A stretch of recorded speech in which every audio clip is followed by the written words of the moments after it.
typically, in my experience with community policing meetings, not a lot of people show up, but the ones that show up are the ones that typically care the most about their community. So I want to thank you for coming out tonight. And if you were at the last meeting, I want to thank you for being there for that also. Last meeting, I just want to talk about that for just a minute. The last meeting was just a kickoff meeting. I wanted to get this thing rolling. I wanted to get a lot of energy going and get some community buy-in to give us momentum going into the next meetings. And I was hoping that a lot more people would show up to this next meeting. You'll notice in front of you, you don't have an agenda, you don't have a script, you don't have anything in front of you that says what we're going to talk about. But there's two things that I really want to talk about tonight. I'm going to turn this down a little bit. And that's about 911, what to expect when you call 911, and how to call 911, and how to tell your neighbors how to call 911. The next thing I want to do is talk about the concerns of the community. Because if you didn't have any concerns about this community, quite frankly, you wouldn't be here tonight. So we're going to open up a discussion, however many people, 20-way discussion about what's going on out in the neighborhoods and how we can put our heads together and do some problem solving. I'm going to tell you a little bit about what's going on with the police department, because this is your police department. We work for you, and hopefully we will work with you to get things taken care of out there on the streets. We're going to be putting on more officers this year, so you'll see a lot more visibility out there. I would love to have an officer on every corner, but we know that's not going to happen. But I would love to have officers in more parts of Dalton. One thing that we're implementing, Dalton used to be just 3 zones, 3 really big zones or beats, and 3 officers would patrol those zones, and that's not a lot of officers out there on the street. So what we did was break Dalton up into 4 zones. They're smaller, they're more manageable. So 1 officer per zone can do a lot more work than 1 officer in a really huge zone. Reduce the workload on the officer. So I'll be putting 1 officer in each zone, and I'll be putting 1 to 2 officers on Sibley, strictly dedicated to Sibley, because a lot goes on Sibley Boulevard. A lot of businesses on there have problems, a lot of traffic on Sibley, and we get a lot of accidents on Sibley. I think about 80% of our accidents that occur in Dalton are on Sibley Boulevard. So in addition to the 4 officers in the zone, the additional officers that are working will be splitting those zones up between them. So you may have 2 officers working per zone, or you may have 3 officers on Sibley. So when things get going, especially in the summertime when it gets really busy, you'll have more officers out there on the street. So that's one thing that we're doing. Another thing that you'll be seeing as the weather starts straightening itself out, you'll see officers out there in the neighborhoods walking, getting to know the people out there. Right now, officers work permanent shifts. That means if you see an officer in the daytime, typically you're going to see him at the same time every day when these officers go out there to work. So they can get to know the people in the neighborhood. Day shift, if people are home during the day, you can see these officers and you'll get to know, hey, that's Officer so-and-so. He's here every day. And you can start a dialogue with these officers. What I don't want is for police officers to be unapproachable. We've seen it, haven't we? I mean, let's agree, we've seen it before. I want the officers to be approachable. I mean, this is not a huge town. This is a town that's small enough where you can know everybody. And you should know your police officers that are patrolling your zones. Oh, going back to this map, I'll make sure that this map is available. And will we ever get this map online? I do have a digital version of it. If you can get it, I can put it online. Yes, Okay. sir. So in the zones, you can kind of figure out what zone you live in. You'll be able to know who the officer is that's patrolling that zone. Day shift, evening shift, midnight shift. So when this is online, take a look at it and see what zone you live in. Now what I'd like to do in the future is individual zones can have their neighborhood watch meetings. If you live in zone 4, let's collaborate with the rest of the residents that live in zone 4 and talk about issues that may be specific to zone 4 or issues specific to zone 1 or 2. So that's another thing we'll be doing. You'll also see officers out there on bicycles touching the community. So they'll be out there riding up and down the streets. You'll also see them on the Sibley, getting close to the businesses. And you also see officers out there on those ATVs. Have we seen those before? Those ATVs, so we're gonna get those out there also. So, a lot of things we got going on, and hopefully with your input, we can make things a lot better. All right, so what I want to do right now is just play a quick video. It's only a few minutes long. It's not our police department, but what you'll see fits almost every community. So let's take a look at that. Can you knock the lights down real quick? Hello, my name is Mike Sapanich. I'm a police sergeant with the Belmont Police Department. Today we're here to talk to you about when and why to call the police regarding suspicious circumstances. In this example, you see an unfamiliar vehicle backing into the driveway of your neighbor. The driver exits and you do not recognize him as being a resident of the home.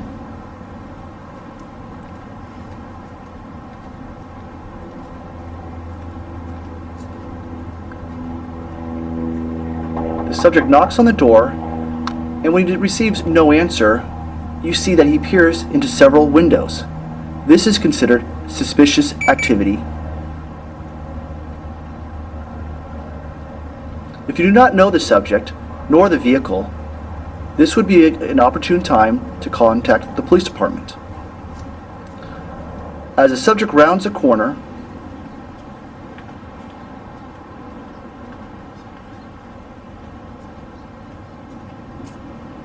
you notice he enters the side gate of your neighbor's yard.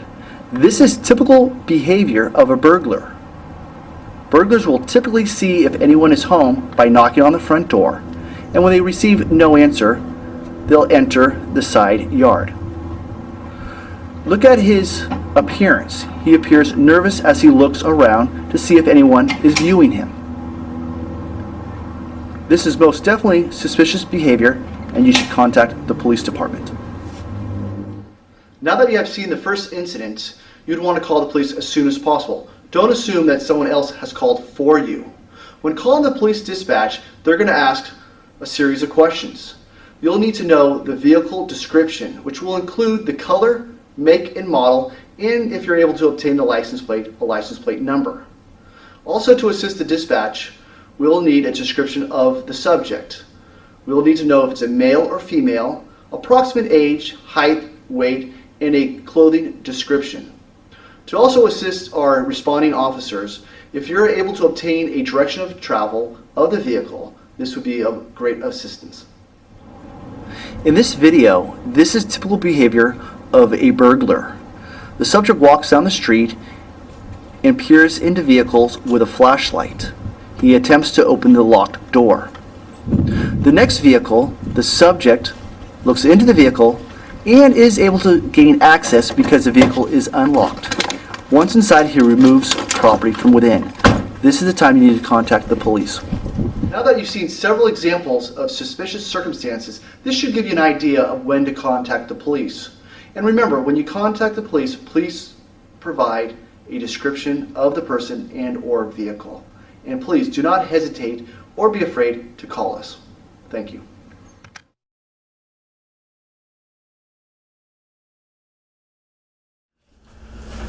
So in what we just saw, has anybody observed any behavior like that before? Pretty much everybody has.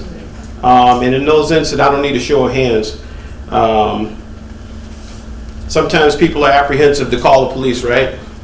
Because they don't want to get involved, or they already left the scene, and you say, what good does it do to call the police because they've already gone? What will help us greatly is if you call the police anyway. As soon as you see it, if you know it just doesn't fit, it doesn't belong on that street or that neighborhood, it's better to call us just to check it out in case it does turn into something. A lot of times we take burglary reports, and sometimes these guys that commit these burglaries, they'll look like suspicious people in the neighborhood, but nobody will call on them. And sometimes they'll look like they fit in the neighborhood, especially the ones that do the stealing of the copper out of the abandoned houses. They may pull up in a pickup truck or some type of work vehicle, and they look like they're going to go do work on the house. Next thing you know, we're taking a report for a burglary. missing copper inside the house or missing air conditioner unit or something like that. We just had a good one a couple days ago. A lady called 911 and said there's 3 guys going into an abandoned house. She stayed on the phone with the 911 dispatcher, gave an excellent description, said one of them pulled up in a red Toyota. As they were relaying the information to the police, she stayed on the line and said they just came out of the house, they're walking this direction on such and such street. I'm not going to give the location. So while the dispatcher was relaying this information to the officers, they had already left the area or left the house. She stayed on the phone and gave that information so the officers knew what direction they had gone in. So instead of coming to the location that they were originally called to, they got the information from the dispatcher to intercept them, and they caught them. So that was a good 911 call, good information, and good cooperation that the police between the police and the caller, and they got the suspects. So in a situation like that, does anybody know what happens when you call 911? You know? Yeah. All right. What happens when you call 911? I'll put you on the spot just a little bit. You get 20 questions. That's right. You do get 20 questions. I'll tell you why in a second. What else? Well, they want your name. So a lot of times they ask your name. I don't know if it's, it's up to you whether you want to give your name or not. And they'll ask your name, generally what the situation is. Then, like you said, you want a description of the people. You have to give the description. How many are involved? Are they in a car? You have to get if they have a car, if they're walking, and just different things. Now, let me ask you a question. While they're asking you these 20 questions, how does that make you feel? What it does, it makes me feel that there's slow response. Mm-hmm. In other words, I felt, and I had a situation like this before, and this is not with this administration, with the prior administration. A drug deal was going down. And they started giving me 20 questions on the phone, wanting to know the description. We gave, and I was inside my neighbor's house on a cell phone, gave them descriptions of the car, gave them descriptions of the people, gave them everything they wanted to know. By the time I ever got any response, these people were already gone, the drug deal was gone. Then they asked me, they said, well, how do you know it was a drug deal? I told them, I said, I've been a pharmacist for 35 years. You don't think I don't know what a drug deal looks like when they're doing it? And these people were doing it right in front of the house. I says, by the time the police came out, they could have been on the Bishop Ford Expressway going either way. Mm-hmm. And I said, the response time was very slow. I says, that was with the prior administration. With this administration, I've seen a better response time. So he's right. The dispatchers are trained to ask you a lot of questions about your name, your address, your phone number, exactly what's going on, can you describe the people, so on and so forth. Meanwhile, in the background, what we have is a call taker and a dispatcher. So it's a 2-person team.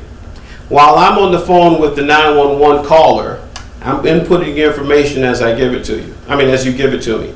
I'm typing in a description, a location, and whatnot. At the same time, what's populating on my partner's screen is the information. I'm on the phone, she's on the radio with the police officers. Officer 60, whatever star number. Start heading to the location of 142nd in Chicago. We have a fight in progress. And as the information is coming in, I'm still talking to you. So it seems like I'm not sending anybody because I'm talking to you. But at the same time, the dispatcher is actually dispatching the call. So that, in a long time ago, it used to be just the one person taking the information, then they would dispatch the call. But now it's a 2-person team, and it reduces the response time. And a lot of people don't know that that's what's going on in the background.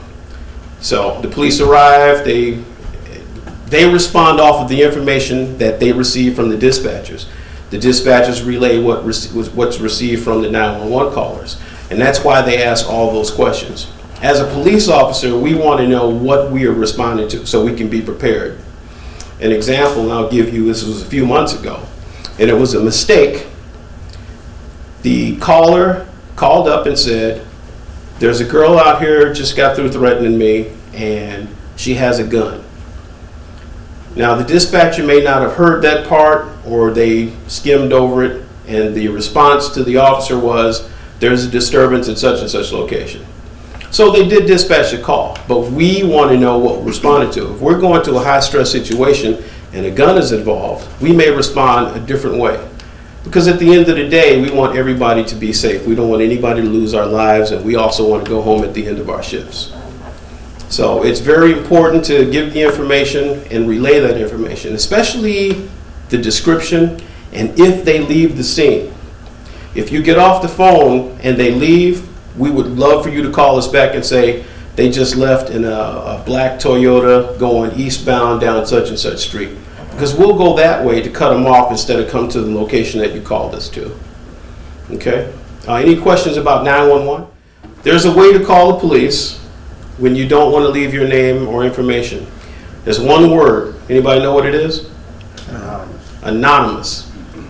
When they start asking you your name and information like that, it's especially important if you call 911 from a cell phone. You can say, I want to remain anonymous.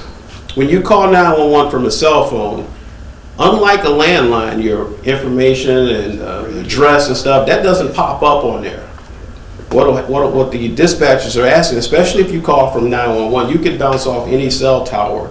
If you can stand in a certain point in Dalton and dial 911 from a cell phone, and somebody on the 911 in Riverdale will pick up, and you say what's going on, and say I need to transfer you to Dalton, and so on and so forth. But when they start asking you those questions, you say, I want to remain anonymous. I don't want to leave my name. I don't want to leave my number. I don't want to leave my information, but this is what's going on. Once you start letting them go with asking the questions, they're thinking you're going to cooperate and continue to ask questions. You might have to just cut them off. Hey, this is what's going on. I want to remain anonymous, and then they'll take the information what's going on. So at least sometime the dispatcher can start getting the car rolling over there. But it's really, like I said, it's really important, like with those hand-to-hand transactions, they're fast. They're going to be over by the time the police arrive, unless the officer's on the next block. So if you see a certain car or a certain person hand-to-hand and they walk off, call us back and tell them they went down such and such street so we can cut them off, especially if you give us a really good description. Now, one thing I will tell you is the United States Supreme Court has determined that if you do call 911 or call the police anonymously, the police need a whole lot more to build a case, especially with drug possession and weapons possession. It used to be a time where someone would deliberately call, hey, I'm calling an anonymous call because somebody's on the corner dealing drugs. And guess who made the call? The rival dope dealer, because he wanted that corner. Exactly. So they make it a little bit tougher for us, but if you give us the information, we have more to build off of so we can take care of those kind of problems. But just going back to 911 real quick, and we're going to touch on some more community issues. Are there any more questions about the 911 process, how to call, what to say when they pick up? Yes, ma'am. I called 911. They asked me to connect me to one of the police officers. They did, and I told her that there was somebody parked in front of between my house and the house right next door, and stayed there for a good long time. Then they took off and came back and parked in the same place. I asked her to please have an officer go over there and check it out, and she said they can park any place they want to. That's what I got on the phone. If a car is legally parked, there's nothing we can do about that part. But the way we relay the information to the call taker is if we tell them it's a suspicious car, it's never been here before in this neighborhood before, I think something's about to happen. Can you send somebody to check it out? If you say somebody just parked a car on the street in front of my house, they parked the car, and if nothing else is involved with that, people can park their cars. Well, there were two of them in the car, and when I called there, or called here, she said they can park any place they want to, but I was thought something suspicious because I never seen a car. Yeah, and that's the kind of stuff we need to relay to the dispatcher. Is tell them about it. This car doesn't belong in the neighborhood. It's never been here before. And say, can you send somebody to check it out? This is suspicious. It's never been here before. It doesn't look right. There's no way we're going to bypass that. So if we come there and if they just happen to be visiting your neighbor or whatever, oh well, at least we call. Let's make sure we call and check it out. And let's say they were casing a place and we didn't get any information on it. Somebody might come home to a burglary. All right. Okay, so I'm going to close out this session of 911. If you have VoIP phones, everybody know what a VoIP phone is? Voice over Internet Protocol. That's your Vonages, your Magic Jacks, phones like that. You have to input your address information on that, because if you don't set up that kind of phone the right way, we won't know where you're calling 911 from. So if you have a Vonage phone or a phone that works off the internet, you call 911, that information is not going to pop up, and we won't know unless you tell us where you are. So make sure if you have that kind of system, you set it up, or if you have family members that have that kind of system, make sure they set it up and get their home address in there so that we know where they are when you call. Yes, ma'am. Before you move on from the 911, I just have one question. Is there a situation where you want to call the police and you don't know if it's a 911 emergency or should you be calling just a regular number? Because sometimes there's activity that may not be 911, but it still needs police attention. So can you just talk a little bit about what the difference might be? I would recommend that if there is a doubt, should I call non-emergency or should I call the 911? Your quickest response will be to call 911. Dial those 3 numbers and tell them what's going on. Doesn't matter what it is, we're going to come anyway. Let's say it's like the hand-to-hand transaction we were talking about. You can call 911 for that. If you have, let's say it's just kids running across your lawn. It's not an emergency situation, but it's a nuisance, then I would call the non-emergency number. Situations like that. But I will say if you are in doubt, call 911. Better to be safe than sorry. Okay? Also, if you call from a cell phone, try to make sure you know what your location is if you're outside.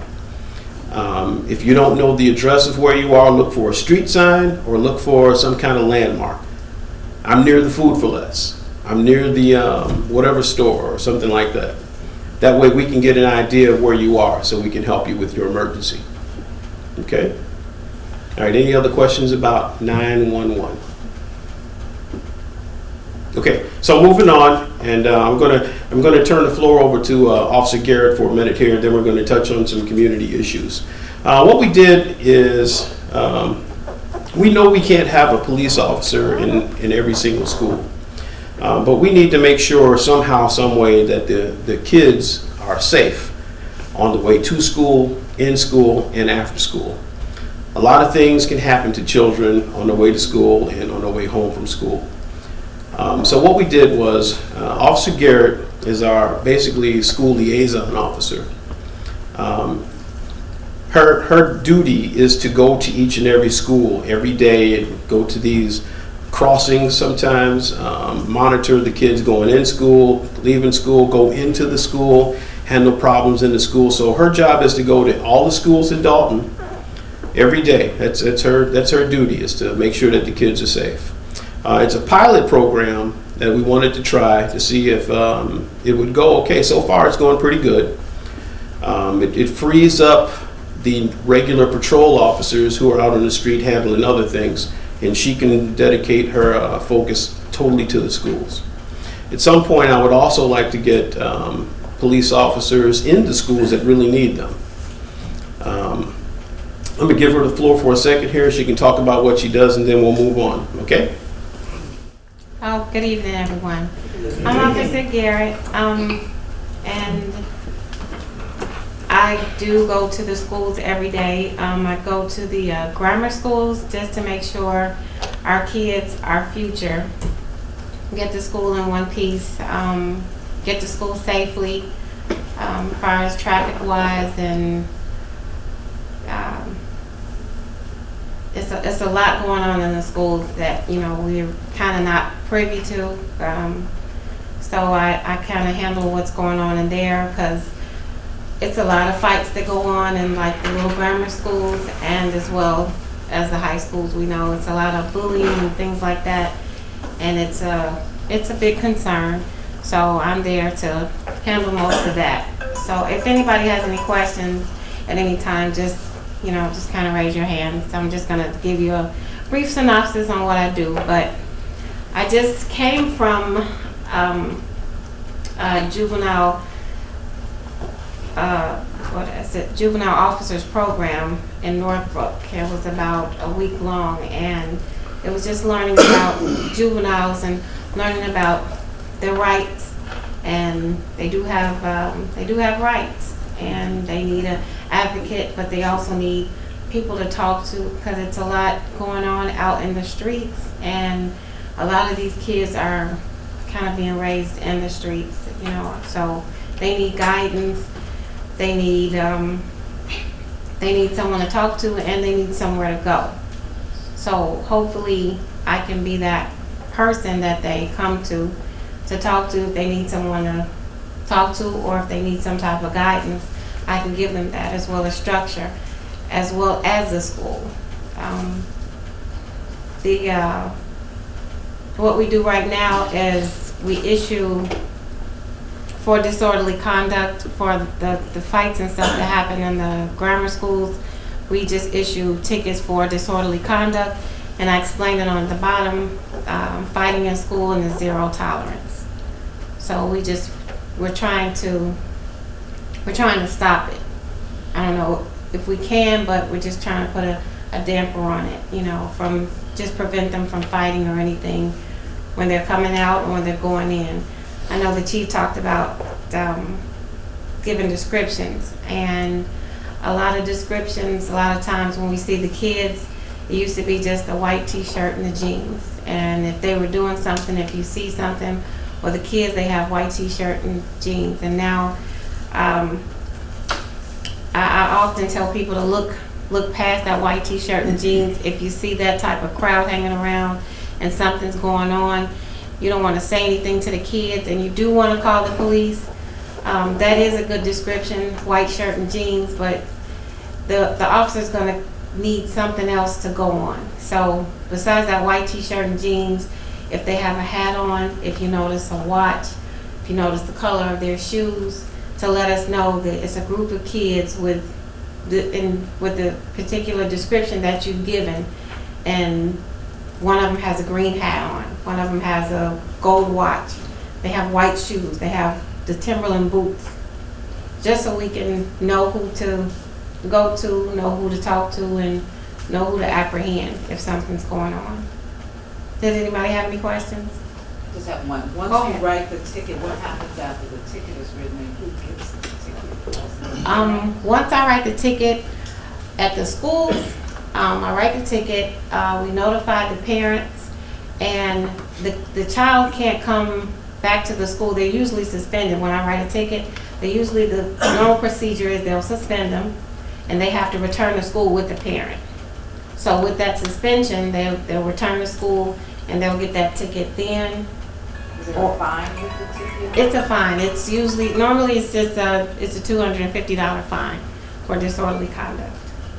So it's working out pretty good so far, but some of the kids are like, I don't care, I'm gonna fight anyway. But I'm still gonna do what I have to do, and talk to them. And I do talk to them, and I tell them why you got this ticket, and I ask them, like, could you have done anything else other than this? So I just try to bring the situation down to this, because it's normally up here, and most of the times I can bring them down, but I just try to do as best as I can. Go ahead, Mr. Gray. When does the zero tolerance kick in? Well, I write down in a ticket, that's for the parent or the guardian. I know in AFL, I would say a lot of I can't say majority, but a lot of the kids that I've come in contact with, they've been like, some of them, mostly like foster kids. So they don't get a second chance. So if they fight once, you mean by zero tolerance, they can't go down and have that behavior again? Well, I do write the ticket. When they go to court, it's up for the, whoever that presiding judge is. Mm-hmm. For the village, it's up to them if they're gonna, give leniency or not. But I have recently I wrote 4 of them today, so I wrote zero tolerance on there. And they fight just walking past each other. And, I'm learning a lot as far as, you know, as far as a pole, a banger, a steamer. Did not know where any of these things were. So now I know what they are, and you know, some of the kids will come and tell me, you know, Officer Garrett, you know what this is? And sometimes I won't know, and sometimes I do know, but I'm, you know, just building a relationship, and I'll ask them, no, what is it? So they'll tell me what it is. But I was talking to this young lady, and she said, actually, she saw some kids just breaking bottles in the neighborhood, and she just took the time to point out to the kids, and she talked to them real nice, point out to the kids that they shouldn't do that, you know, and she got a real good response from them. right. You know, because sometimes that's all they need is somebody to talk to. Right. And they see, when they first saw me, they saw me as like a negative figure. And I just talked to them because I guess because I have that time, I don't have to rush and go to another call. I do have time to sit and talk to them, and you know, the deans and the administrators, they're very open, and they want me like, well, talk to them. So, because we are approachable and we can talk, and I can talk to them, and I tell them, no cursing, we're not cursing at each other, let's just talk, let's just calm down. So, I mean, they are approachable, some of them. Go ahead, sir. Are the parents notified at any point in time due to these changes, or, I guess, citations that they will be receiving for their kids' behavior, maybe? Yes, when they come to school, because when they come to school, they can't return. If there's, well, that's the school's policy to suspend them for fighting. So when they return to school, and they let them know that we've had Dalton issue citations for fighting, and I write on there, fighting on school grounds. No, I mean, is there some literature beforehand? They can go out to the parents maybe beforehand, giving them advice about their kids using profanity and fighting at school. They will be issued citations for that? Now, I'm not sure if they've done it this year. I know when they first started doing the disorderly conduct, I know a couple of schools did let them know that they were going to be calling the police in, and that the police are working at their school. I know Lincoln has an officer there, and I know like now Pace does, but I don't know specifically if they have implemented that yet. I don't The reason know. I'm asking, it just builds a better relationship to see what child does have a parent backing or support. That way you can kind of figure out the kids that really need that support from you, the ones that don't have that parent guidance, or you can see the kids that does have that parent guidance, that's parent willing to step up and put the, hey, look, if you get this ticket, it's gonna be, you know what I mean? That type of understanding with the community and the students alone. Right. I understand what you're saying. I don't know yet if they've, if the school has implemented that to let them know beforehand if this is gonna be the action, you know, for them fighting. But that's something I just have to ask them to look into. Okay. Because you guys got a zero tolerance, right? For the fighting in the schools, yeah. Because I know in Academy for Learning, they want each student before they come into that particular Right, school. right. So, Okay. but go ahead. Good evening. Good evening. My concern is this. Once the child is suspended from school, parents are at work, kid is at home. I have a problem with the kid remaining at home by themselves to go outside while the parent is at work, break into a home, break in a car. Who's watching the kid while the parents are at work because the kid got suspended for 5 whole days? That's what I have an issue with. So is there any type of way that the school or yourself can check and make sure that that kid is at home supervised? Okay. Let me field that question. Can we help you with that? I think we probably, as a community, want to avoid the burden of having to babysit someone else's kids. And I don't think we want to get into the habit of having to go to a house and check to make sure that a kid is home. That is the parent's responsibility to make sure that their child is properly supervised and that they are well behaved in school. That's the parent's responsibility. As the police, our responsibility is to enforce laws, whether it's federal, state, or village ordinances. We want to be involved with the kids. We want to make sure that they see us in a positive light, and we want to make sure we help guide them. But we don't want to be the overseers like prison guards. And I think if we talk about the issue of having the school curfew, the village I used to work for, we had an ordinance for a school curfew.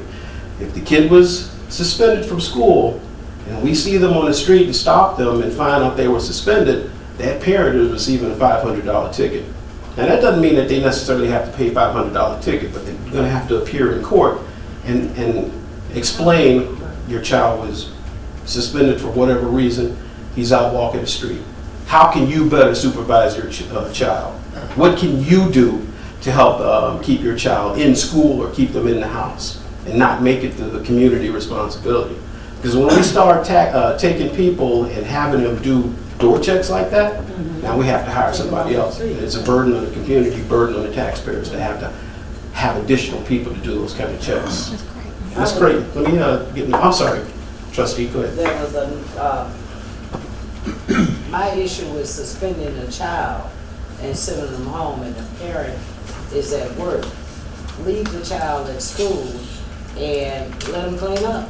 Put them in work for Put them to work. That would certainly have to be a discussion that we would have with school boards. Exactly. And I think that is a school board issue, because there's certain rules that do not allow you to get labor out of children. So it's a difficult problem. I can speak directly from the high school point of view. First of all, is that every year at registration, every parent gets what's called a student handbook. In there it's listed all the rules, and also it's all the repercussions for breaking the rules, so on and so forth. Fighting is a zero tolerance. If you fight, you're suspended, And once they're suspended, they cannot be on school property. And they put that onus now on the parent to take care of their child, to make sure that their child, and I know it's difficult, but you can't have the child disrupting, and it would be nice. I say put them in school and make them go to school more, but there's a certain element that just causes more disruption.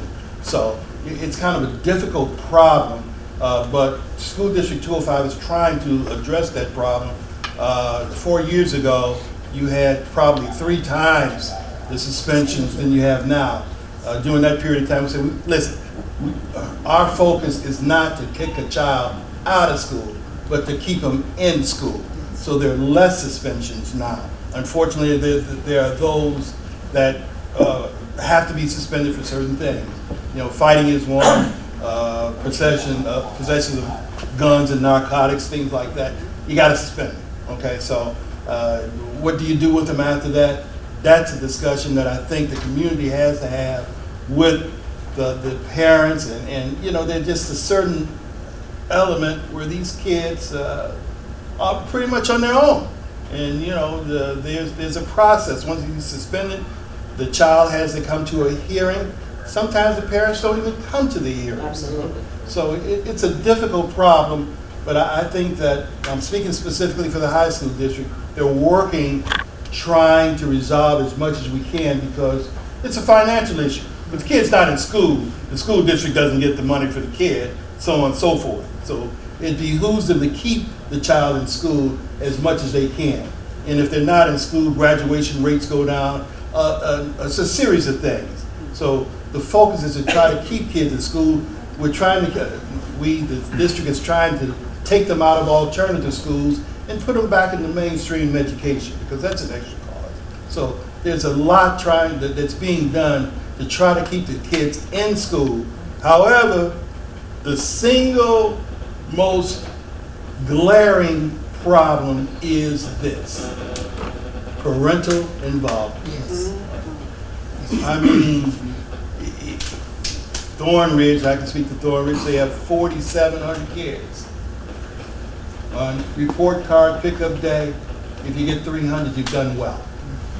So parental involvement is difficult, number one. Number two, it's just not a student problem, it's a community problem. Absolutely. Because you may not have a child, and I say this often, your child don't have to be in school, but you pay for every child to go to school. That's right. Look at your tax bills. Yes. So the more we have parents engaged in the educational process, the better it will become. So if the parents can't be there, community members need to be there Yes, addressing yes. some of the issues. And I just wanted to address the issue, the question about notification. There is notification given prior to, when you're talking about fees and fines, which the police officer Garrett can write the ticket for that young person, but the parent, the parental guardian, whomever, is responsible for that. And they do get a notice, they do get a forewarning. But I can, as Mr. Creighton said, 9 times out of 10, you don't get that. When they receive their warning, they shuck it off until they have to go to court. So it's a perpetual circle. But understanding the importance, it takes a village to raise a child. So all of us collectively working together can put some consciousness to what those young people are doing. Great point. That's a great point, and that's what my position is. It's pretty much, we have to come up with something new, okay? I was a child, we all were children, I think I'm probably the youngest one in the room. At the time, when we got in trouble, we hide things. Most parents don't get a chance to see the effect of what their kids are doing in school. Most of these parents are working full-time jobs just to even pay their bills to keep their lights on. So some parents may want to be involved, but some parents just, they can't. They've got too much of our worldly world, bills, working, stress, and other entities going on to be involved in what we're trying to do. So if we're hindering or burdening them with a $200 fine, instead of us coming up with another solution, how to fix a problem that obviously is not getting fixed by the $200 fine, as we can say, because it's still occurring, correct? Let me say this, by that $250 fine, that gets your attention to hold you accountable. That I've been to court for many students, and it doesn't mean that that judge is going to pin them with that $250 fine, but it gets your attention that you take it seriously, because they have all types of alternative programs, and we have judges that we work with. We have other organizations that we work with for our young people. So hindering them with that, let's just get the attention, because some parents will come and say, I can't do anything with my child. So therefore, by doing that, that's just getting their attention. 9 times out of 10, I've seen them not in court pin them with that penalty. But I think it's more involvement, and this is just speaking from a young yes. point of view. Yes. It's more involvement if you react with the child. It's more better if we put an ordinance into play or some type of punishment for that child. Because see, number one, you're letting the child off the hook because it's going to my mama. And some of them don't even care right now about how their parents feel and do. So you're not putting any responsibility on that child to stop doing what he's doing. They do. If I can get away with a burden of a ticket that I'm going to ball up, I'm a child.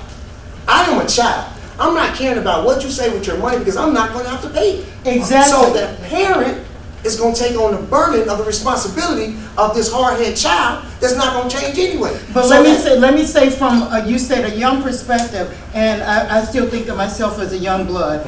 So when working with young people, that to get your attention on that ticket is number one. We've got to first grab their attention, and alternative programs, they work with that young person. So why don't we alternatively we do clean sweeps, we clean up our villages, the police need help. Exactly. That's what they So do. why don't we make the ticket a viable work ticket? Let's talk about that. That's a good point. They do He's not that. out of school. Well, here's what we're going to do. They do that. let's talk about that for just a minute. We're talking about that, but sometimes all we do is we talk and nothing ever happens. So I want to take this momentum right now. I want to move forward with that. In order to have something like that, what will it take? What kind of organization, what do you need in place? First of all, you need a community. Okay, we have the community, and we have the people in the community that care. Now, who's going to take responsibility of it? Is it a police department issue? Is it a village hall issue? What kind of organization would take ownership of First this? of all, we would need an ordinance by the village, of course, to allow whatever entity, the police Okay. or whoever. Let's say we take the implement that, ordinance. first of I all. want. You guys gotta take that to the state. All right, we got the ordinance. Let's say we developed the ordinance, we got it in Not place. really, that's not true. That's What not would true. need to take place next? What specific discipline? You need you somebody to want? step up. Okay, and that's what I'm looking for right there. Stop talking Who's the and step up group? What group Get a will volunteer oversee group. this? Okay, A let's. volunteer group right. of us adults in this room that's always talking about, let's make that move. All right. Sure. Thank you.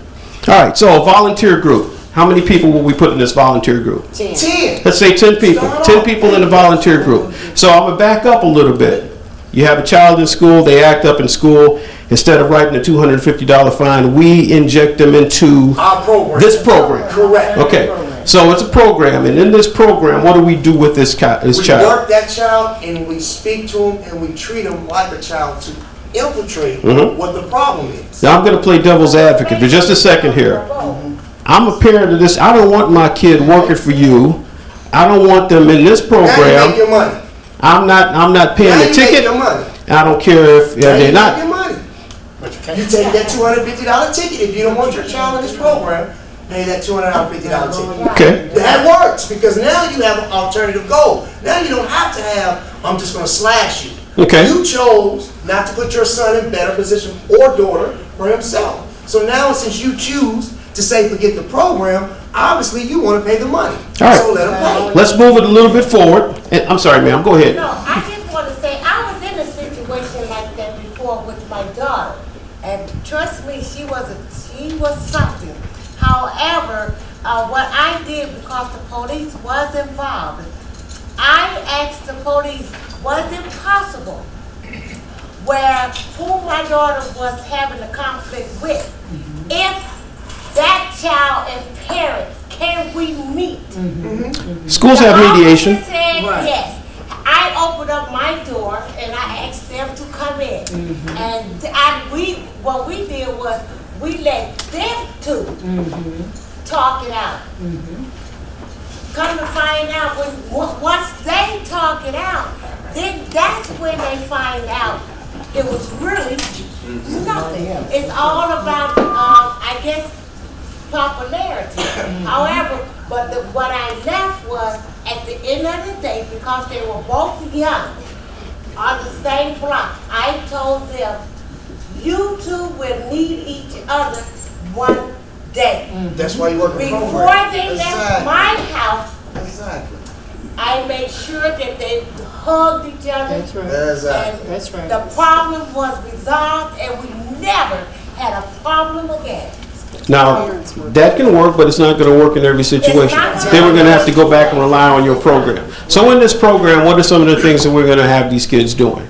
Well, actually, we're gonna teach them socializing skills. 'Cause Okay. obviously, they have a problem socializing. Okay, Because they can't socialize with each other. That's what the fights are for. okay. Second of all, Socializing skills. Thank you. second of all, role playing, communication role playing. And for your discipline, you're gonna put a certain amount of hours in, which is community cleaning. Learn what to do with the tempers, Okay. with the attitudes, with the problems that you have going on. Because some of these kids have problems in the house, okay? So when they come to the school, they already aggravated. So the next little person that's sitting next to him, you're gonna say something to me, and I'm gonna be offended, and it's not even your fault. But just because you're right here, I can take it out on you, I'm gonna do that. So if we stop that negativity right there and take the currents out, and maybe put some positive there, maybe after that program, they can go sit down and maybe say, well, the program taught me I should think about this, I should do this way. That might alleviate some of the issues.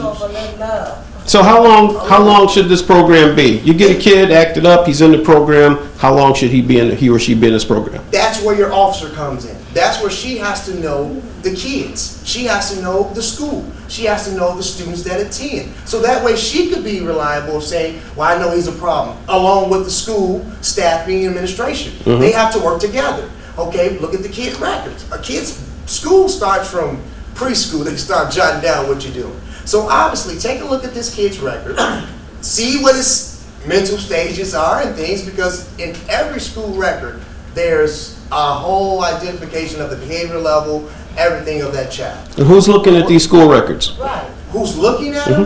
Who's going to be looking Every teacher at that them? goes to school, every dean that sits in there. Okay, so That's a school issue. so now we're putting it back on the school to identify these. We're putting it on the community. That's the officers, the school, the village, the people, the everybody. If everybody does not work as one, Can it you do doesn't a work. conflict resolution on that too? Absolutely. Yeah, she was just talking about conflict Absolutely. resolution. Absolutely. Yes. And, you know, the school, and I'm only going to speak specifically about the high school because I know a little bit more about the high school than anything else. But they have semblances of all that. Yes. Okay. But if you're talking about the child and the school, not everybody's allowed to do everything. That's correct. A private citizen, you know, even teachers can't look at all the records and students. Now, let me just finish my thought now. Because at the end of the day, you know, we talk about this 10 people program and you know, and I'm not trying to be a devil's advocate, I'm just trying to put some Please facts. be a Democrat. I'm just trying to put some facts on the table. Okay. I would have loved to have times, maybe you're not aware, that the school board, which is the majority of 4 people, probably are going to borrow $60 million that you have to pay back, and you don't have to have anything to say about it, because we can't get 10 people to come to a school board. Thank you. Okay. But that's an issue. That's a school. We're speaking totally. We're talking about kids, okay? Right. Intervention with kids. When you're on a school board, and I'm just speaking from a child, okay? If I'm a child from the streets, that's what we're mostly speaking of. Right. Kids these days, with the house homes, we're not growing up with homes from that day, from the standards. We're growing up with a whole different environment, a whole different society. That's what you're dealing with. Right. So in that aspect, that child must be able to relate to you. Right. In school, it can't relate to some of them teachers and the people. And you can say that, but I know I went to school, and I know this, and I can kind of relate to them because I've kind of been where they've been. So if you cannot relate to me at any level of what I'm going through in my life, how can you socialize with me or teach me socializing skills Let me say, in my field? Let me say, see, I think that you've been out of school system for a minute or two, but we're in the school system, we have been for the last 30-some years, and we have 6 adult children that are doing the same thing right now. So, in that 10 socializing skills, there is an off branch, peer mediation. We taught 30 individuals from the community, we trained them. 30 individuals from the community, parents, students. I don't know if you're familiar with restorative justice. Absolutely. Restorative justice is what we train individuals to be facilitators over. So restorative justice would be at the top of that because it gives Let's write that on there, restorative justice. It gives you alternative ways with peers, working with peers, one-on-one, peer-on-peer, and peer juries. All of those things are what's offered in the school system, which is in the courthouse, which can be in the community with the involvement. So we're saying to interact, that peer mediation program, which deals with that conflict resolution, which deals with that socializing skill on how this could be Tom, this could be John, how did I harm that individual? What part could I have taken, like Officer Garrett said, how could I have handled that situation a little better? So handling that whole situation, but I can tell you, that's fine. But we're going to go back to the initial ticket that's being given, that gets the individual's attention. This mom back here said she interjected. And that's a part of restorative justice, conflict resolution, peer mediation, stopping the violence, Students Against Violence Everywhere. All of that encompasses that, and that's something that the community can get involved in, each one of us in this room. So I'm just saying that all of those things working together. That's what we're speaking on. Exactly, That's and they've all, and right. they're individuals from this community. I don't train anybody from, that was not part of this community. Train community members and parents and students, young adults, to be facilitators over restorative justice, because it's important. So, and those are kind of things that are in the high school, but let's talk about the grammar schools now also. Same thing. Yes, So ma'am. these things are, sounds like are already in place, yes? Yes, ma'am. So if they're already in place, how do they work? That's what I was I don't wondering. have a high school student, I don't have. You a know student what? at all. Here's No, so- the programs can work with the volunteers. So But if I see, volunteer, yes, ma'am. and I say I want to be a part of what's already here, Restorative justice. what am I doing? What are you doing? You're going to be trained. First of all, you're going to be trained and taught how to deal with certain situations. As Officer Garrett said, she just went through a week-long training of how the different aspects coming up and how to work with young people. So you're going to be trained in that. Restorative justice, all the programs that they have in the school are able to be outside in the community. This is for the community. We've got 2 individuals here that's been a part of those things and incorporated those things. So we're looking for, this is phenomenal, because we've been looking for, and we're not, Trustee Mohammed, individuals to get involved with bringing that to the community, working it in from the community perspective, because I still take, with our induction for our parental induction program, we've invited police officers, we invited the trustees to invite you to come to be a part of those tax dollars that go inside that building, that take away from our community, or which is a part of our community. So all you do is say, you know what, I'd like for us to have, we got 10 people in here in this room tonight to sign up to be trained in facilitating restorative justice and working with our young people. Let's hear from Trustee Stubbs real quick. She had her hand up for a while. I've sat in a circle on numerous occasions with restorative justice, and it actually works, and it gives the students an opportunity to express themselves without being penalized by their parent or any other adult that's in the circle. And that's what I mean about you have to do something other than leave them at home by themselves. I spent a half of my day today at a lovely school, Corliss High School. I'm here to tell you, Thornton Township, Thornton High School is the best school on earth. These kids were unbelievable. And one young lady that was in the particular class that I was sitting in on, she lives out here in Dalton. Attitude, they're mad, don't know why they mad, no respect for no adult. Don't care about the mother that's on the telephone with the teacher, and the parent is saying, I can't do anything with her either. The profanity that's used in the classroom, the teachers cannot touch them. They can't really suspend them because they have to have the children in the school because of their budget, because they already are not getting enough funds. Underfunded. Okay? And it was just unbelievable. And I hope that never happened here in our village. On the cell phones, everybody have a cell phone. I know when my grandson went to Thornridge, he got expelled for using his cell phone that he claimed that fell out of his pocket. I told him, no, he can't come home and stay with me. What do you need to be cleaned? And they agreed with me. I said, because he's not coming here. This is like a one-day vacation. Oh no, we're not having that. He's gonna stay in school, and whatever you need to be clean, this is what's gonna occur. So we need something other than The community center. a punishment of a $200 That's fine. what I'm talking about. The restorative justice is a great thing. I'm willing to put some time in, and I'm sure We can train other you. people in here are willing to put the time We can in. train you. And to sit in a circle is a wonderful thing. Yes, sir.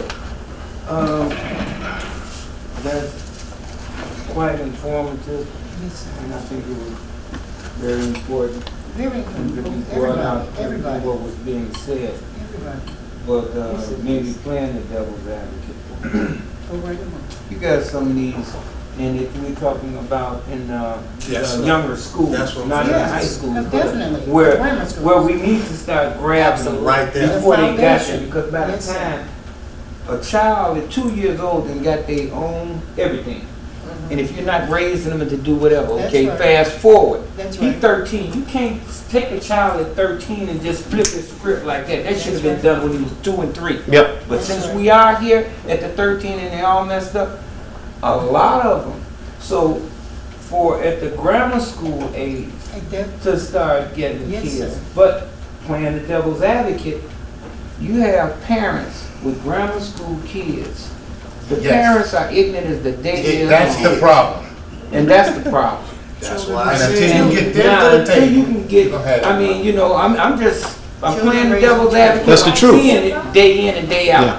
You know, you got some of these parents, so when we talking about the kids and paying the, fining the $250 ticket, you know, what if they don't pay it? Then what? There's a consequence. I'm paying, it's the consequences, I mean, is There's a somebody gonna get consequence. locked up? There's a consequence. There's financial consequences, but Yeah. like some people What can't will afford, say- they can't afford the They ticket. can't afford But the parent that does respond, that is responsive and is responsible, will say, let's go to court. Let's talk to the judge. I can't afford to pay this ticket, so let me see what they can give you to pay for this ticket. But then that parent that neither will pay the ticket Or go to court. don't care because that child is supporting him that's There 10 you go. years old, to got a brother 13 and both of them slanging dope so the mama could get high and Guys, the daddy you know, could get And that's high. real. You What are we, did. you know, Right. And that's I'm what just you gotta calling do. it like But I'm I also saying, want to day touch in on and day out. I want to touch on another point also. real. You have those type of situations, but you also have situations where if the child is habitually mischievous, Yes, yes, yes. there's some type of behavior problem that hasn't been addressed because the parent hasn't addressed that problem. Maybe that child needs to be on some type of medication. Maybe that child needs to be in some kind of counseling. But you do have parents who don't care. They don't have time. They need to go to work so they can keep the lights on. We run into that situation all the time. In fact, we have one child that we constantly have to deal with. He has behavioral problems. He should be on medication, but his parent doesn't have time to take him to the doctor and have him checked out. Doesn't have time to get him his medication or give him his medication. In fact, he doesn't have time for him at all. So when he acts up in school, guess who the school calls? They call us, because when they call dad doesn't answer the phone because he knows that's the school calling. I'm at work, I can't be bothered. We show up to the school. I mean, tell me if I'm wrong. This is the truth. And Officer Garrett is the one that has to deal with this child all the time. Those are the type of situations that we run into also. So when we have the ones that habitually act up in school, it's because of other underlying issues and not just because they're having a bad day. Absolutely. That's why mentorship is very, very important. It is. Not just from a single point, but men, fathers, Yes. Mhm. men. It's very, very, very, very, very, very, very important. It is. But I'm going to stop you right there because on that, it takes us getting these men to the table. And sometimes we can't get people to the table. We can talk about it a You lot. start with the few. Well, I know that where there's one, many are God. You understand? So if there's one man or two men, Mhm. I see how many men in this room right now. obviously we all are concerned because we're here tonight. And sometimes we take our concerns to the wrong venue. That's it. Instead of That's taking it to the That's village hall, maybe we should be standing in front of the That's school board That's meeting and saying, That's we have this group of men right here who are willing to Nobody mentor. goes to the school board meeting. That's right. If you go to a school board meeting, how many people are in there? There you go. There's nobody. Nobody. Taxpayers pay for these schools. That's right. But do they go to the meetings? No. Some people don't even know that there are school board meetings. So these are the places where we should be taking these concerns. We have an organization of men who are willing to step up and mentor children. Use this as your instrument. Absolutely. You're 100%. Yes, ma'am. I want to tell something. I was out on my front porch about 2 weeks ago, and there were 2 boys and a girl. The one boy was kicking the girl constantly. And I said to him, I said, young man, you ought to be ashamed of yourself. And why? I said, because you're not supposed to be picking on a girl. That's number one. I said, and I would hang my head in shame. Yes, ma'am. And he walked down and he said, I'm There sorry. you go. There you go. Good job. Takes a village. Good job. Takes a village. I just wanted Takes to a village. interject one thing, because of me being a juvenile officer, and they were fighting, and if it's extreme enough that we have to, well, and I'm requested to take them out of the school, I make sure that someone is home, even though legally, yes, they are 18 or 17, yes, they should be of age to watch themselves, because we were, like you said, we were all young once. But I do make phone calls. If no one is there, I make arrangements. Where do you stay? Where does aunt stay? I go in and I meet them to release them to another. So I just don't, they're just not sent out. So if they have to be put out of the school, it's just not, they're not running loose. I release them to another adult. I talk to them. Nobody's talking to or down into anyone, but I do talk to them, tell them what's going on, what happened, what their child, what their niece, nephew, grandson, granddaughter was involved in before I, release them to anyone. So that's what happens. That's just some of the things that happen when I take them out. That's a good thing. One more thing. Yeah, I got a question. If a child has been more than one time in a month, trouble with the wall like that, what do they do to it? What was the question again? If a child is in school fighting more than one time a month, say for instance, each month or each week they fight and they get arrested. Next week they come back to school, do it again. What happens then? Yeah, that's really something, a question that the school staff would have to answer. Well, you have some insight on that, I'm sure. Yeah, that becomes a school board issue. What generally happens is there's a discipline hearing. Yes. And at that discipline hearing, they have the child's record and any infraction, so on and so forth. And then the school board makes a decision. It can be anything as minor as a couple days out to expulsion and going to an alternative school. And if they expel them, generally it's most of the expulsions I've seen are for a year. You can't come back to school to the high school for a year. So they do have their records. They want. And let me just say this: some of what we're highlighting is more so the exception in the rule. Yeah, the kids fight, but they're not bad kids. They're kids, okay? And from the high school perspective, and I just reiterated, they don't want the child out of school. They really want them to get an education. They really do, and they want to make every effort to try to keep that child in school or give them some type of alternative measures that they can continue their schoolwork and hopefully graduate. That's what it's all about. But let me just say this. What Officer Garrett is doing is definitely a step in the right direction. Yes. Because I can say this personally. I know Officer Garrett is really, she has the right temperament, and more so, she's concerned. Yes. And what this does is it puts another concerned adult in the school, okay? Because you see, teachers don't always get it. You understand what I'm saying? Absolutely. I love teachers, but they don't always get it. That's right. When you have another concerned adult that's not a teacher, you bring another element. And the mere fact that I know what she says, she's talking to these kids, she's doing that.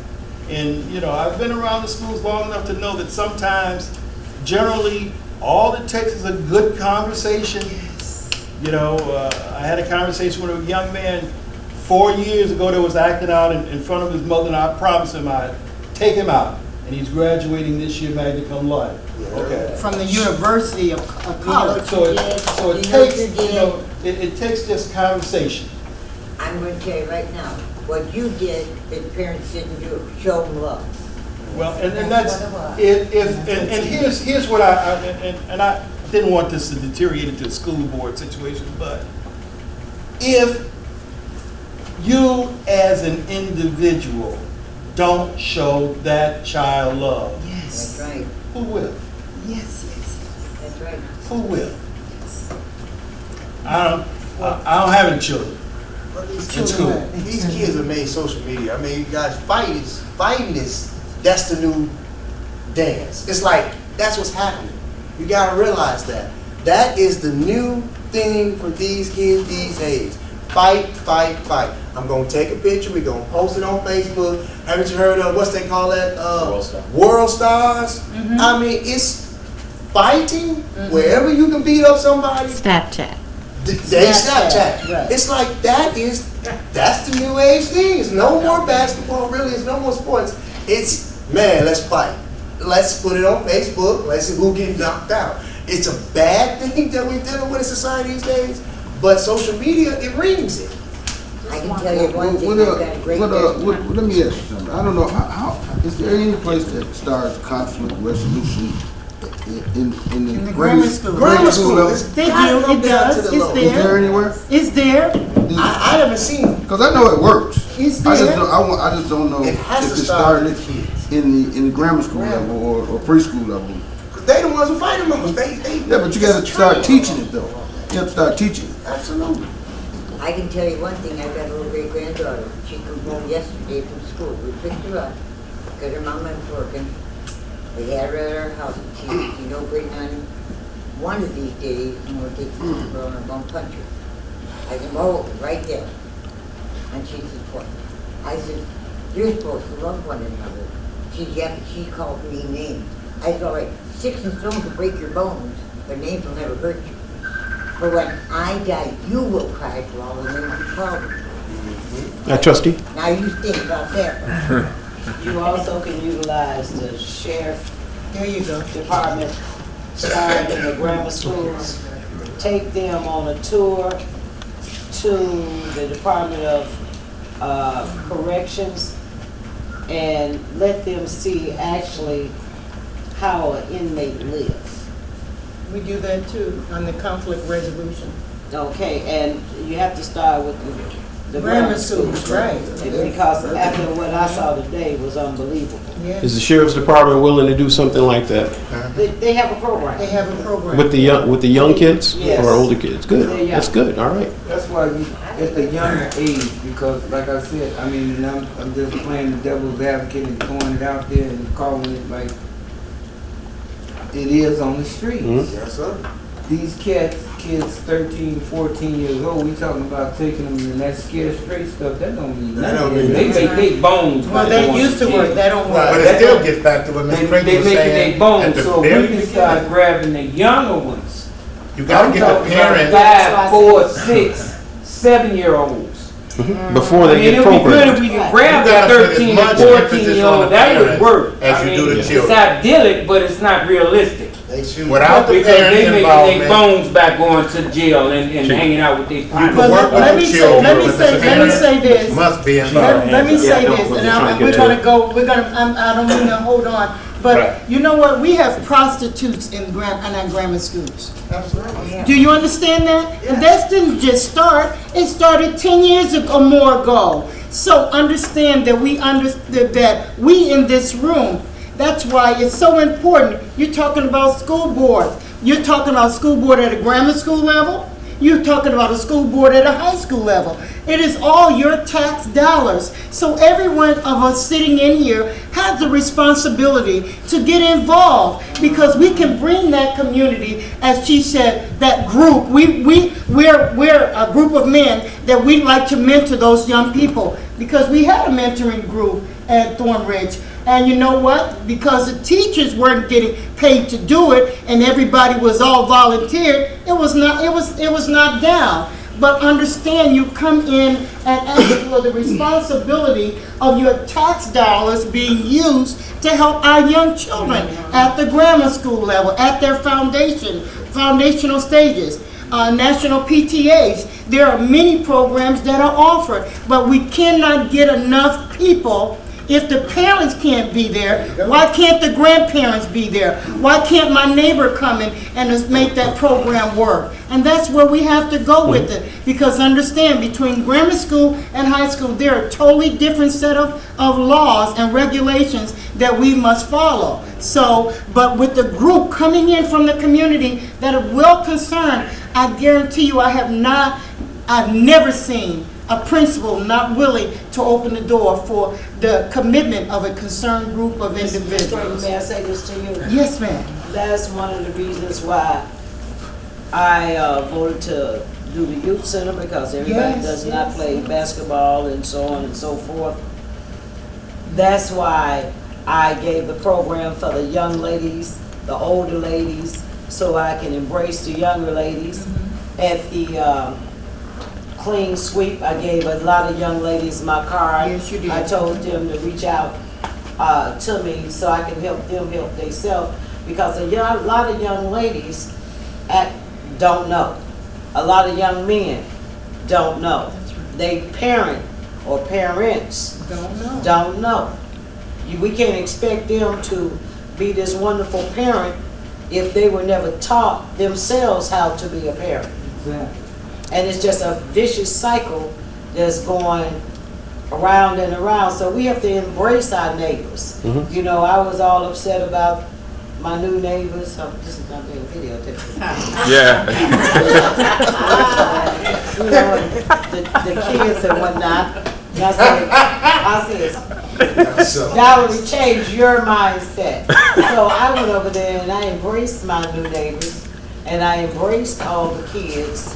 And anything that I could help them help themselves would also be helping me. So sometimes, you know, we have to be better neighbors. Miss, she had her hand up for quite a while. Let me hear from you. One comment, and a lot of conversation has happened this evening. It's all good stuff. But it seems like we're preaching to the choir, because we're all Exactly. here. So if there's something already in place, and it sounds like it's the restorative justice. Yes, ma'am. Can we just build on that and Yes. for you as a mentoring program? Definitely. Excellent idea. But you have to develop it. You got to put a plan together. We can say what we want, but if we don't do it, All right, look, let's take it. Monday night, I'll Tuesday. be there. Let's do it like this. I'm going to tell you the next meeting is May 26th. May 26th, the last Thursday of the month. So I think that's May 26th. Between right now and May 26th, can you write this down, Officer Garrett? What can we do to help push this off? What are some things that we can do between now and our next meeting where we can see where we've gone? What can we do? I think putting a plan together on what this mentorship should look like, just what it's going to involve. So if I'm a parent with a child and you tell me you have this program, you need to tell me what it's going to do. Well, if you, like I said, on the 2nd, we have it on the agenda for So you're going to talk about what it's going to the do. village. Again, you're going to have the choir there. So then your plan has to be, how do you get it to the people that need to hear it? As soon as it's accepted, we'll spread it like a bug. I guarantee. I just need my village and I need my community to accept it. Okay, so Accept it, we'll push it. at the meeting, you have a presentation to make? It's called CARES. Okay, so write that down for me, please. The presentation and CARES. That's the name. It's called CARES. It's abbreviated. It's in and we will explain everything else one month. Okay, so let's say moving forward in a positive light, that this is accepted, it's well received, let's get it in plan and right there, let's go forward. What's next? Now we meet with the school boards. Okay, we sit down. Do we know when the school board meetings are? That would be, I'm sure. What's the next school board meeting? A high school is every second Wednesday. And we just missed 148. Okay, does anybody have a calendar that they can look on their phone? We just had that. Yeah. Anybody have a calendar, see what that date is? The high schools rotate between the 3 high schools. I think A meeting coming up, Thornwood. Information's on their website? It is on the district Okay. website. You could go to District District 205. Okay. You could go- .net. You could go to District 148, you can also go to 149. 149. So where would you start first, grammar school or high school? Well, I mean, Primary school. the push would be grammar school, since obviously, Okay. restorative justice, and you've got officer in the high schools and things. Mhm. I would say let's start with the kids, that we can reach more. Yes, Grammar. yes, sir. Let me just interject, I think it should be done concurrently. Yes. You have to do grammar school and high school. Thank you. They I have think one of the siblings. key people that we should connect with is the Creightons. They're already involved. There is a system in place. They do have an organization in place. And if we integrate it with what you're trying to do, you don't have to reinvent the wheel.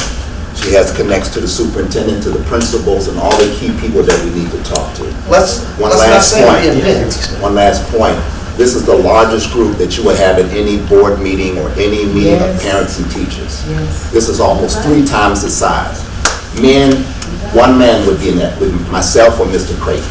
No men are in there. When you talk about a mentorship program, there are no men. It's mostly women. This is a young lady That's here. right. I see her all the time. Their faces, just like you see certain faces at board meetings, the same thing. We have to get the men involved. That's why we're Getting saying women yes. involved is really easy because they already do 75% of the work anyway. How long have you guys been going there? Well, she just told you it's over 30 years that she's been doing And you this. guys haven't got the involvement of the men? And the yet? reason being is because this is the beginning, what the chief is giving. I believe this is the nucleus of what can happen. Because the Creightons will tell you, and those who have been going to these meetings and preaching to each other. Couldn't be too many So of the them. beginning is right here with the chief. We get the organization now, you have an organization, That's you right. have an organization, we bring the organizations together That's like it. you're saying. It's something already in place. All we need is the personnel That's to right. put in place to make it happen. We all can philosophize on That's what's right. happening, and we all say amen, but until we come together with this organization Yes. and don't continue the stereotypes of That's these it. young people who are quote gangbangers, whatever, because those are our nephews, our nieces, our cousins. So you gotta come in there with love. I don't Yes. care if you're a four-corner Yes. hustler, disciple nation, that's my Yes. nephew, that's my right. son. And when you talk with love, like this lady did with that young Yes, man, she he did. walked away and said what? Yes, ma'am. And there are adults here that don't even say yes, ma'am to each other. I say yes, ma'am to my daughter and yes, sir to my son. And people say, you say yes, sir to your son? Yeah, it's a form Yes, of I respect. do the I same respect thing. my son respects me. That's So right. these are the people here. We just need to bring the 2 organizations here and the youth center that the trustee just talked about earlier, and we can make happen. But this is the nucleus right here. We Yes. meet monthly here. It's because either the ones are concerned, but there are many who are concerned who don't even know about this meeting. That's right. So here's. So once we, these people here, just tell 2 other people. Exactly. Just 2 Bring people, somebody not with 5, you. not 10, 2 other people at the next meeting the chief is talking about or coming to the board That's meeting. right. And when we meet again, there'll be people standing all along the road. Okay, But it so, starts right here with this group. I can tell so you for this one thing. particular topic that we're talking about now, by the time we meet next, what should we have accomplished? By the time we meet By the next, time May 26 comes around, what should we have accomplished? we should have met with the board, actually, on a Monday. After that, the 3 organizations should unite. Sit down and come up with our approach. Okay? How are we going to approach what you already have in place? How is the community center that is not here going to approach and position what they have in place? And how is our mentorship cares program going to assist in the facilitating? And is that a realistic goal that you can have that at least accomplished by May A 26? conversation? Okay. Are any of you guys not down for a conversation? Let me explain on the board meeting, put a little reality and sobriety to this. When you say you come into the board meeting to present, you're doing it during citizens address, is that what you're saying? No, actually, we're on the agenda. What part of it? There's- I didn't see it. There's 2 parts of the agenda we're on. We're Not on the the, agenda. on the Cottage Grove piece? On the Cottage The Grove old piece. Video Village, without going into a lot, the Video Village building? Correct. Not just that, but also the donation of a commercial property to another I property. didn't want to get into actually detail do the because, care. but I follow that. My But what man. I'm saying is that your largest audience at those meetings, you all gotta realize, it's not the people in that meeting. Many people don't come to those meetings anymore. And I don't like to give anecdotal information, I like to give actual facts. I've had at least 10 people to tell me they don't come to the board meetings because the antagonism that exists That's right. between the board members and the mayor. That's a given. That's So without mentioning anything politically, our largest audience is those watching us on Channel 4. That's right. So when we make that appeal, make it to those folks. Yes. Because in the meeting will be the same faces that you see. I see them right now, I see at least 4 of them. At least 5 of them that I see here now. The largest audience is the one on the internet. So when we make the presentation, make it toward that camera. that you That's see. it. I'm sure. Because the people at home are the ones who will watch that and they will come. They don't want to come to the board meeting because the board meeting has a taint to it right now. So make the appeal to the residents of Dalton and we'll be more effective like that. Then how else can we spread the word? Just Word of mouth. just the blessing part, I mean, in order to do anything in the village, I mean, I understand right now there's some things going on with our village and our board and things that's happening, but we still have to present what we want to do in our community to our village. And I still have to go to that board and that mayor to present it. At the same time, I'm glad Channel 4 is watching for my community to know that we are here for the community. That's our sole purpose. If you're here for this community, we're here to unite with the community center, with Restorative justice. restorative justice. We're here to unite with the police, with the libraries, with the citizens, with whoever is willing to better our communities. That's the bottom line. However many of us can come together. We're not here, I don't want to be the big eyes, the little eyes, I don't want any of that. I want a better community, and I want it to spread. I want it to be like a virus, that once they got through with Dalton, how beautiful we turned Dalton into, I want it to spread to all my surrounding suburbs. And then into the city. I want it to be a model that we can branch off, and we can be accommodated Hang on for for 1 what that second. is. Ashad, you had something? Yeah, I want to just say one other, brief thing is another thing that stops everyone from coming together is that there seems to be a hesitation to support other people's programs. Yes. If it's not seen Yes. as your program. Yes. So you have what we have right now, Right in which the is barrel. a lot of different programs that people are doing that purport to be aimed at the youth, the problem children or teens that we're talking about. Yet we can't come together All right. because that's his program. All right. That's her rally, or that's her march, or that's her outreach program. And so I think that as all of the trustees have stated, and clearly we already know that there's not one solution. That's what you hear right now. It's not one solution. It's all of the solutions. Everybody who is saying something that's very important. We have something, what was trying to be done right now is the 50-20 program, which some of you may have got an email about. Then you have Fathers and Blessings, you have the Youth Center. All of these are huge projects, and we need more than just the individuals doing them to get them done. So I think what I've heard just in my small time of listening is that people don't want, this is her program, this is his program, and that is keeping a lot of people away from really brilliant minds and energy that can assist them in these efforts. So that was really all I wanted to add to it as I listened to all the marvelous suggestions that I'm hearing. I love it, everything I'm hearing, but I just think that's one of the major problems. We're not short of ideas, clearly.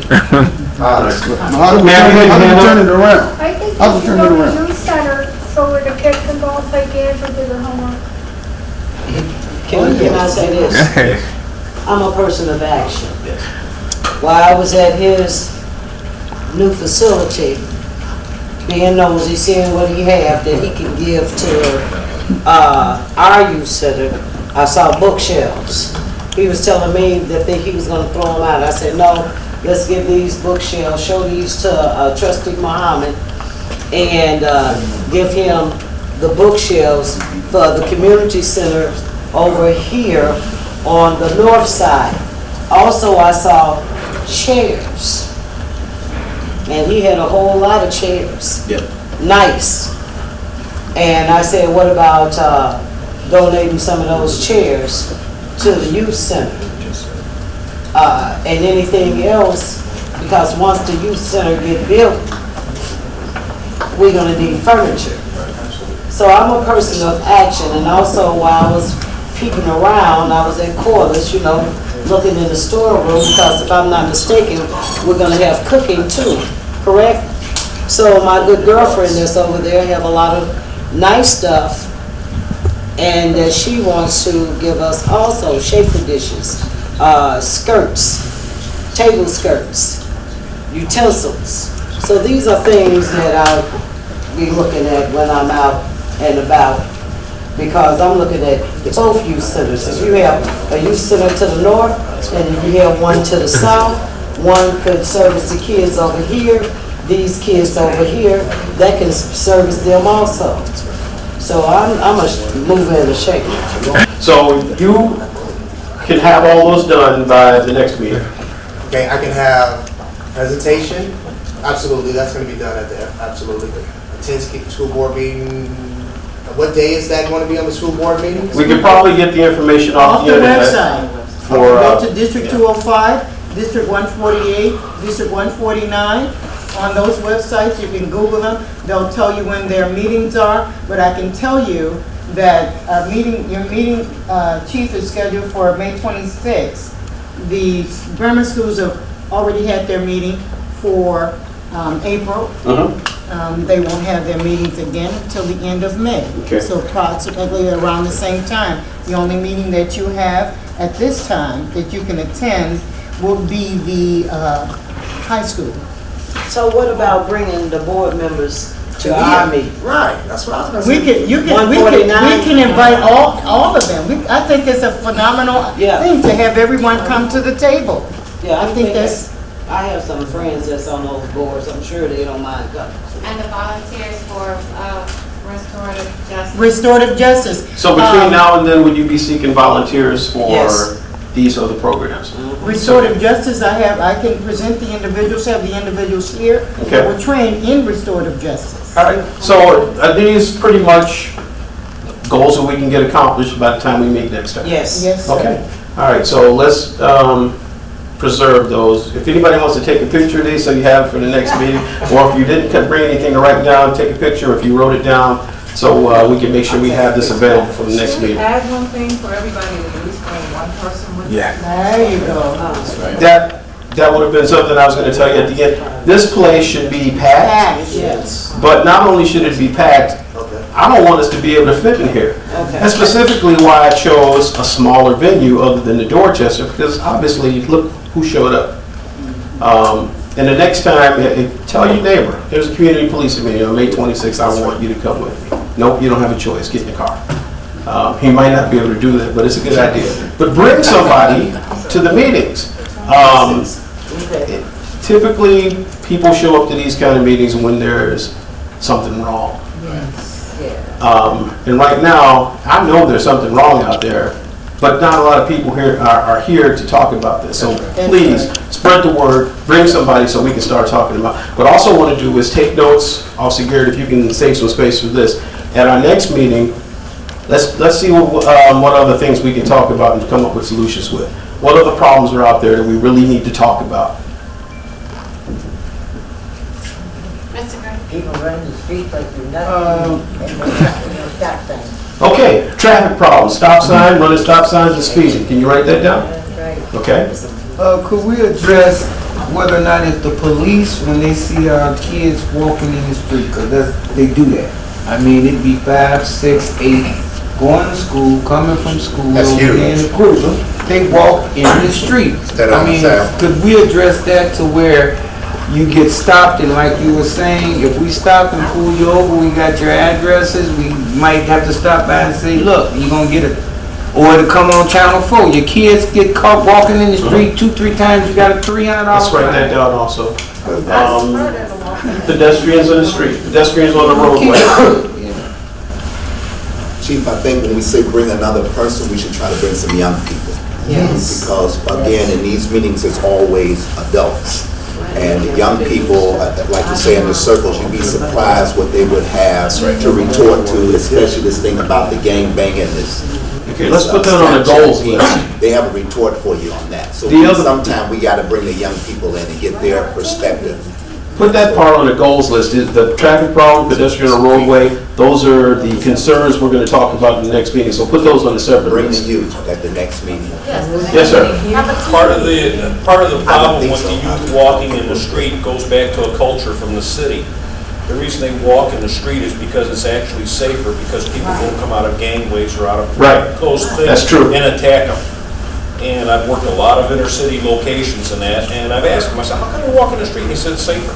Yeah. And I said, why? And he said, we have more room around us, and if somebody comes out, they won't grab us and pull us in a gangway or pull us behind a bush. But the problem is, sometimes when we're driving down the street, they don't wanna move for us. Right. When you say something to them, guess They get what? snappy. But, and I'll tell you, a main problem that you do run into is on Lincoln Avenue, between Cottage Grove and going up to Lincoln School, especially between 8 o'clock in the morning and 9 o'clock. You have people speeding through there. It's a 25-mile-an-hour speed limit. They're going through there 40 and 50 mile an hour. And then they're passing you on the outside on the S-curve. And every now and then, we have operational Nedfoot over there, and we nail at least 70 people in that one day. Right. But it continues to happen. So let's talk about that in the next meeting also. What else is there? Mob action. Door-to-door solicitation. I'm sorry? Door-to-door solicitation. Soliciting. Door-to-door solicitation. I think that I've been seeing tremendous amount of gatherings. Our gas stations, our stores, our community, our corners, they're being taken over like the city now, okay? These young kids, they just got right in my business right there where we're opening up their store, the gas station. They're starting to make these gas stations, just like the city, our hangout spots. So would we consider that loitering? Yes, lower it. Okay.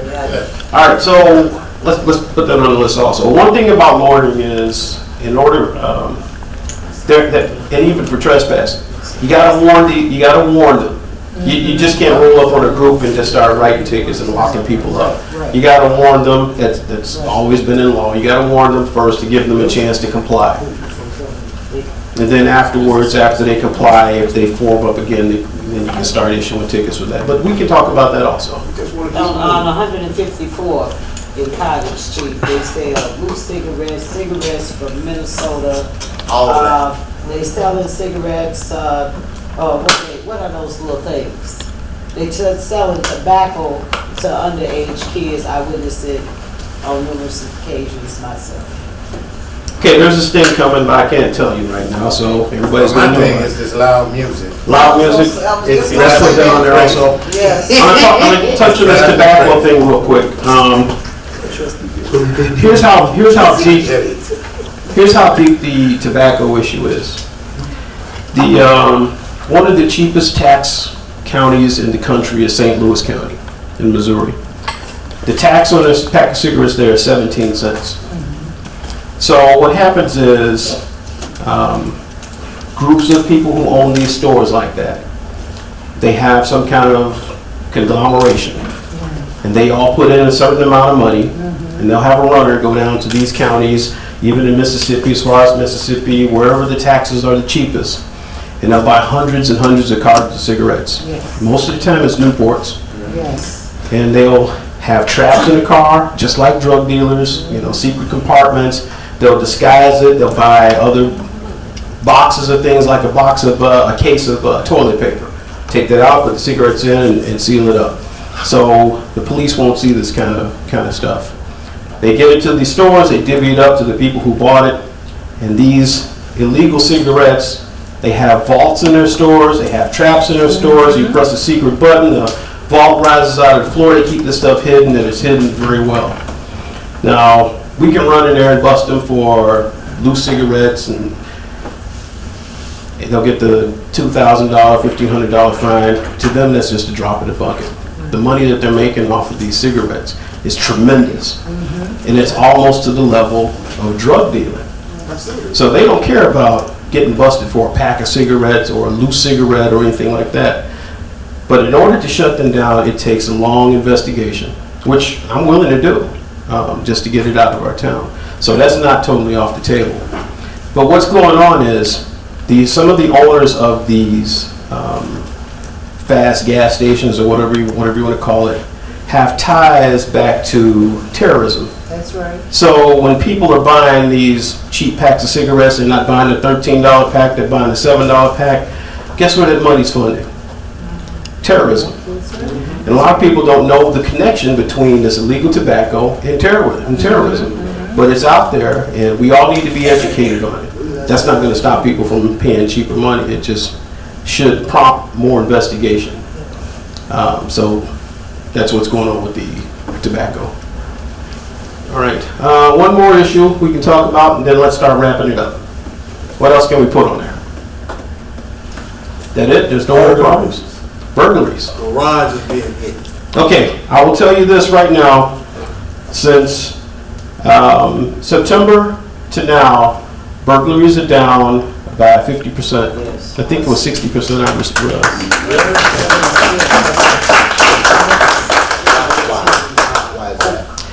We did put more officers on the street.